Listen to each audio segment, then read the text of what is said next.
If there's one thing to be said about Death Stranding, it's that everyone has an opinion on it. Kojima's vision for what that game should be was rather uncompromisingly realized, an intense and arduous journey to reconnect a fractured America which saw Norman Reedus and his funky fetus face insurmountable odds with a healthy dose of Kojima weirdness sprinkled throughout. Critical reception was, as expected, pretty hostile, with Kojima going on to say in an interview with Edge magazine that if 60% of people said that the game was terrible, that would be a, quote, good balance. It's true though. I heard there's a subset of people that, despite the controversy, really love that video game. I know him. He's me.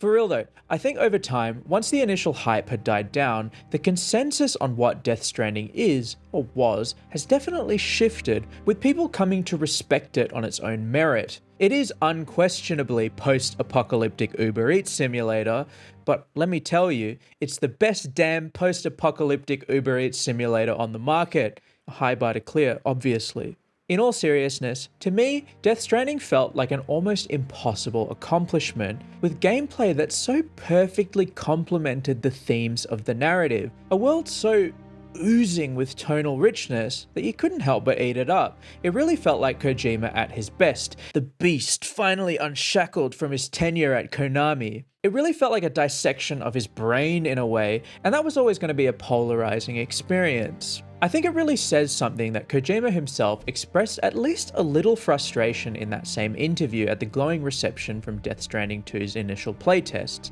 I do wish I was a bit more controversial, he said, referencing his desire to make games that don't necessarily appeal to the mass market. And yeah, it's safe to say those initial playtests rang true to how the game would be received on release, due in part to its sanding down of some of the rougher edges of the original, and to a narrative that takes a very different approach than that of its predecessor.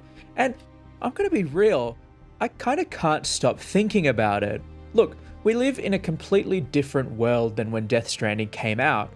The pandemic brought the world to heel, keeping us from our loved ones, friends and family alike.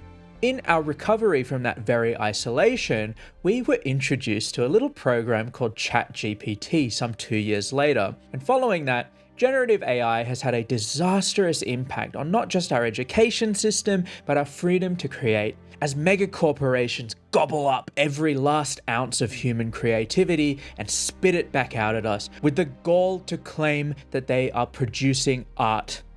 They aren't. Games are undoubtedly a product of the context in which they release, and the original Death Stranding definitely felt ahead of its time in a way. So why am I telling you all of this? I think that Death Stranding 2 on the beach, especially from a narrative perspective, fits into that same framework. I think it speaks to this idea of movement, of adaptation. We've grown and we've changed, industries are in a fundamentally different place nowadays, and things will likely never be the same again. And on a personal level, we've lost people, we've found love in unexpected places, and run from things we probably should have faced head on. In this video, I want to tie those things together, like a strand that binds, pun intended. This is an exploration of Death Stranding 2 in the hope, you and me, we can go on a journey to understand it just a little better.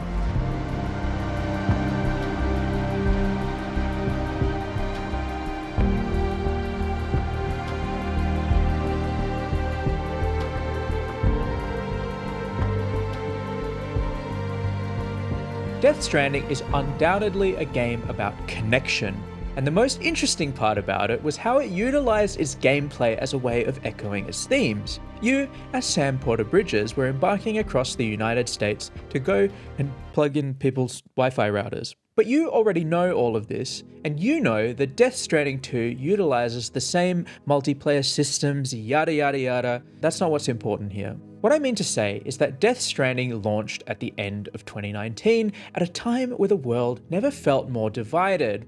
There was the first election of Donald Trump in 2016 and the lead up to Brexit in 2020.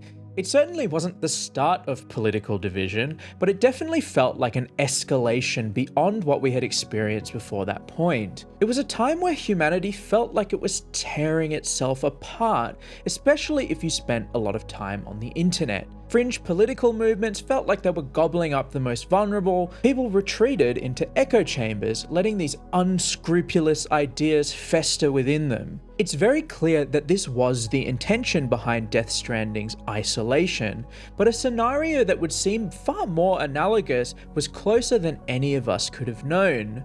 Look, this is going to sound crazy, but in a way, Death Stranding kind of felt like it predicted COVID. Think about it, a global catastrophe forcing people to isolate to protect not just themselves, but the very fabric of society, and the eventual journey to reconnect those bonds once the initial storm had lifted, and the existential turmoil that has been birthed from that very effort.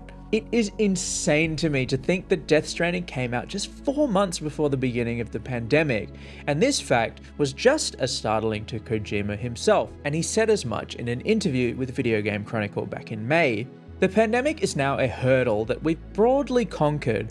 Global economies are seemingly recovering, but I don't know if anything can well and truly make up for the impact of that lost time when we were all forced to stay indoors. Similar to the groups that were easy targets for political indoctrination in the 2010s, the pandemic set us on a path for something equally sinister. Death Stranding 2, in a way, refutes that core idea that was ubiquitous in the original. The idea that connectedness is all good all the time, and that more connection must be better. I was 21 when the pandemic hit, and I was in a period of transition in my life. I had just made the decision to take some time off from university as the stress was really getting to me, and right as I was about to go back, global lockdowns. I didn't want to have to deal with online classes, and 2 years into my 3-year bachelor's degree, I never went back. The point I'm trying to make is there was an impact to COVID that extends beyond the sickness itself. Being locked inside during formative years of your life has an effect. None of us can deny that, but I think the true impact of the pandemic is yet to be fully realized. And at this time where people were at their most vulnerable, the attention economy managed to sink its teeth in. People spend far more time watching short-form content on platforms like TikTok and Instagram, and by proxy, far less time interacting with other people or enjoying other forms of media. This unstable landscape was almost a perfect storm to introduce ChatGPT into. You already know how devastating generative AI has been for our education system. I'm not pointing fingers, but I know people personally that used ChatGPT extensively throughout university, and that's not even mentioning the impact that it's had on even younger people still navigating the treacherous world that is middle and high school. The way that Death Stranding 2 explores this idea is through the introduction of APAC, a corporation that has taken the place of Bridges in managing the chiral network, and contracting Drawbridge, Fragile's outfit, to extend their infrastructure across the Australian continent. APAC is positioned as a civilian operation, and their responsibility in extending the chiral network is essential as it removes the prospect of the project being viewed as an expansionist operation by the American government. An irony that the game at least gestures towards, given the fact that Australia is literally the product of settler colonialism. As we expand the chiral network across the continent, doubt is cast on APAC, as their intentions seem less clear as time goes on. Instability grows despite their insistence early on that the network was essential in unifying Australia, which all comes to a head when APAC is revealed not as a physical corporation, but the corporeal manifestation of 4,000 souls merged into the fucking network. What the fuck, Kojima? APAC is literally a rogue AI that's calculated the optimal life path for those still living after the events of the Death Stranding. By controlling travel and locking people indoors, the death toll would surely decrease. But at what cost? It's a little on the nose, but it does act as a direct parallel to the actions of world governments during the pandemic. But there is a crucial difference. Man, I genuinely feel like my brain is going to fucking explode talking about this. APAC surely had noble intentions, recognizing that humanity, in its desire for human connection, can sometimes act in a manner outside of their best interests, and looks to establish the chiral verse, a direct parallel to the always online, always plugged in future that our current social media conglomerates are so intent on building, further exacerbated by the widespread adoption of work from home post-COVID. Look, I'm not digging on work from home at all, and neither is Kojima. It's just that he rightly notices that that specific type of connection, the ability to stay indoors at all times, is not all good. There's definitely some people in which this may be really beneficial, but at the end of the day, each and every one of us yearns for genuine human connection, something not replicable in a virtual format. There's this idea that as people, we need to move around. We not only seek that connection, but we also seek change, which really is the antithesis of what APAC represents. The rope can connect us, but it can also act as our restraints, and the struggle against that restraint speaks incredibly honestly to a fundamental aspect of the human experience. While something like APAC coming into being is obviously pretty far-fetched, the implication remains the same, a warning for a future that might not be as far off as we once thought, asking that all-encompassing question: should we have connected?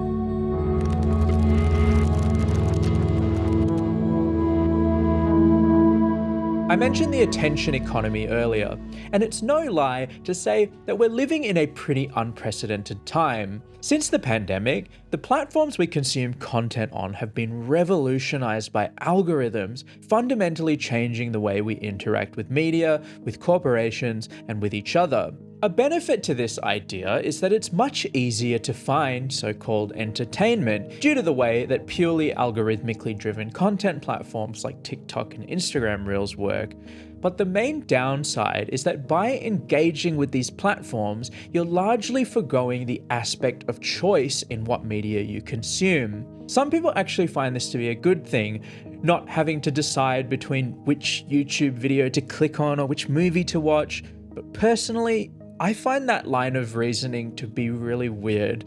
The biggest issue for me is that these platforms prioritize not the best content, but the content that is most engaging. Look, it's not just slapping Subway Surfers or Minecraft parkour videos over some dull text-to-speech voiceover either. There's this idea that Death Stranding 2 flirts with a lot, and it's the idea of being pulled through life on this predetermined path, whether it be from society or bad actors, or in Death Stranding 2's case, APAC. When we submit to this connection that Kojima talks of, in a way, we relinquish a little bit of our own autonomy. I think about how many people in the 2016 election cycle were brought into political echo chambers just by being served content that was designed to elicit an emotional reaction from them. Don't worry, there are enough videos on the internet about the alt-right pipeline. This isn't going to be another one. I just think it acts as a pretty stellar parallel in this instance. It's very easy to be led down the wrong path if we aren't certain of what we want. Death Stranding's main antagonist Higgs makes a return from the original, this time looking like the fifth member of Kiss with a fucking electric guitar for a weapon, back with a vengeance after being trapped on the purgatorial beach by Sam and Fragile. He appears to have little in the way of motivation other than this intense hatred for the pair, and takes every opportunity available to make Sam's life a living hell. Higgs pushes Sam to some pretty dark places, but there's always the feeling that he knows a little more than he's letting on. One of the game's major reveals is that APAC, in their goal to connect Australia to the chiral network and exert control over its people, created a mechanized version of Higgs and his entire faction, the Ghost Mechs, in order to push Sam to act, pretending that he was some existential level threat acting on his own accord. Mecha Higgs, the fundamental motivator for Sam's quest, causing so much trouble for not just Drawbridge but the people of Australia. That's so fucking Metal Gear, man. What They forced the Australian people to take up arms in the ensuing conflict, but it's simply a means to an end for the AI. This attitude is especially troubling when you consider that Higgs was tasked with killing Lou at the beginning of the game. I think that Higgs being used as a pawn in Apex's game exists separately to this idea of subversion of expectations that people tend to use in situations like this. Higgs is still a main actor in Sam's conflict, but for it to be almost entirely orchestrated speaks to something fundamental about the state of the world at this point in time. It's really easy to forget that the purpose of social media has fundamentally shifted in the past few years. These companies have realized the potential of keeping you engaged as much as humanly possible. Algorithms have improved to the point where they're so addictive, it's easy to lose hours of your life just constantly scrolling, and that is entirely by design. The longer you spend on these apps, the more advertisements you can be served. Rinse, repeat. We know advertising to be quite powerful, otherwise companies wouldn't spend so much money ensuring their products are plastered in front of you as much as possible, which asks an interesting question. If ads are just a way of convincing you to buy things, how easy would it be to convince people of other things? To buy into the idea that you're going to get rich from cryptocurrency, to let your guard down against the existential threat of generative AI, to vote a certain way politically.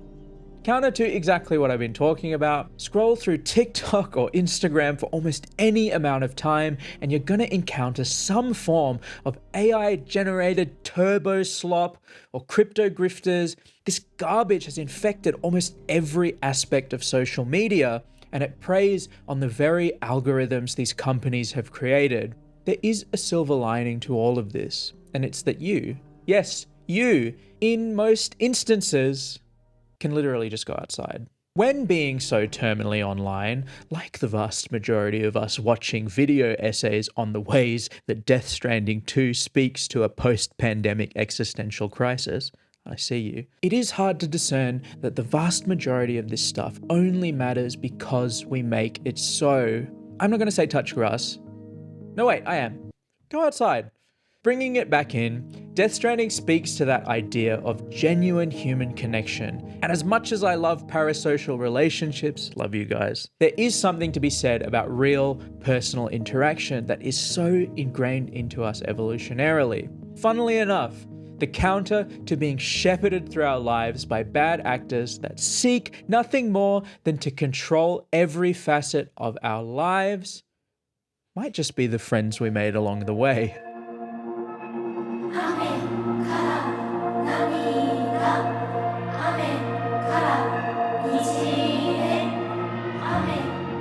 There are many unavoidable truths in this life, and as I've gotten older, the more of these I've had to butt heads with. There's no easy way to say this. I lost my dog recently. Look, he was old, he had a great time on this earth, but that cold and unforgiving inevitability came for him. An inescapable fact of life that each and every one of us will have to contend with at some point. Loss is never easy. It speaks to the cruel indifference of the world that we live in. It isn't fair, but that grief that inevitably comes along with that loss, it's the fatal consequence of opening yourself up to one of the greatest things in life, and that is to love and to be loved. We all intuitively understand this, that love and pain are inextricably linked by some thread, a strand that transcends what is immediately apparent. Kojima uses this truth as a central pillar in the story that he wanted to tell. It's no secret that Death Stranding 2, despite the grandiose meta-commentary on our digital existence, is still a story that is fundamentally grounded in grief. After the shock death of Lou in the game's opening, Sam travels to Australia not for the purpose of linking up the continent, but to find a greater sense of meaning and to come to terms with a very real and very challenging circumstance. This central theme of grief permeates the story of every other major character, either carrying their traumas from the first game or presenting new horrors in a way that only a world post-Death Stranding could produce. Here we go with the ridiculous character names. Dollman lives an eternal punishment. his soul trapped in the body of his daughter's doll after the pair returned to the site of his wife's death, only to be victims of the Death Stranding themselves. The area overrun with BTs, unable to cross the threshold between life and death. It was his daughter that was trapped inside the doll initially, but in an act of bravery, he pushes her soul onto the beach for her not to endure eternal punishment for a mistake they both made, and that is his cross to bear. Tarman, again, in allowing someone to be reckless, lost both his son and his own hand to the tar currents after dredging a BT not before a storm hit their vessel, the DHV Magellan. Rainey lost her home due to the subjugation caused by her unique Doom's ability, causing Timefall to manifest around her at all times, something that would only logically drive people away, despite her pregnancy at the time. These ideas also stretch beyond the game itself. Low Raw's music was essential to Death Stranding as an experience, and the loss of the band's frontman Ryan Karazaja in 2022 certainly is felt throughout the sequel. Kojima clearly felt like their influence was significant enough to include a few songs from the band's final posthumous album, and I'd be lying if I said it didn't hit me right in the feels hearing some of that new music. Death, loss, it's an inevitability in life, even more so in a world as dangerous as the one depicted in Kojima's work. But the single thread that links all of these people together is that central theme throughout both Death Stranding 2 and the first game, and that is about connection. It's not as simple as the ideas of connecting a society through the internet or real personal human interaction, but it's the idea that we're inextricably linked to those that we've lost. They're always with us, be it through memorials or celebrations, it doesn't matter. Look, I'm not religious, but this idea is comforting in a way.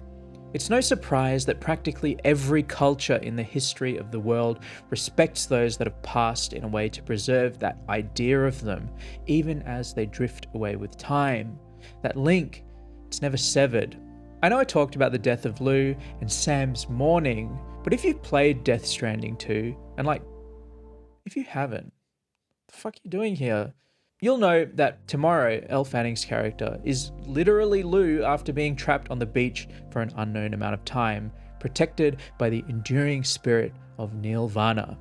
It's easy to look at the ending of the game and feel like Kojima just retconned everything and says, look, Lou was alive this whole time. And technically that's true, but I think what he's trying to say is a little bit more complicated than that. Sam eventually decided to move forward with his life.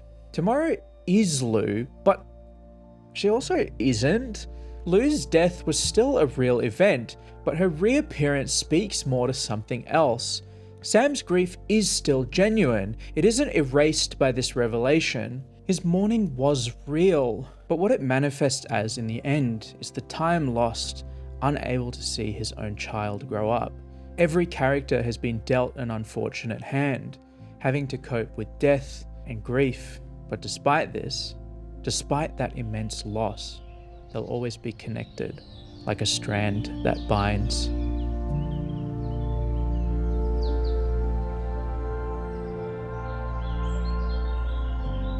To be honest, I really feel like I've been rambling like an insane person, but as we know, any sort of analysis on anything coming from Kojima is going to present like this. Death Stranding 2 is either an incredibly multifaceted meta-commentary on the state of society as we know it and the future of the world, or it's total bullshit. But in reality, I think it lies somewhere in between. I don't think this narrative is as airtight as the one in the first game, and while some of its larger points don't land the way that Kojima might have expected them to, I think that Higgs as a villain is a little uninteresting, I still believe it to be fascinating in its commentary of the state of technology, how corporations can push us towards outcomes without us even realizing it, and the idea that love and pain oftentimes go hand in hand. While there is definitely a lot of Kojima weirdness in there that I barely got to, like the zesty as hell Die Hardman dance sequence, I think that Death Stranding 2 serves as a reminder that the genuine antidote to what causes so much of our grief in today's society, the endless bombardment of information that we might be better off without, is genuine human connection, something we each could use a little more of. Seriously, call your parents. Tell your friends you love them. You never know when you might not get another chance.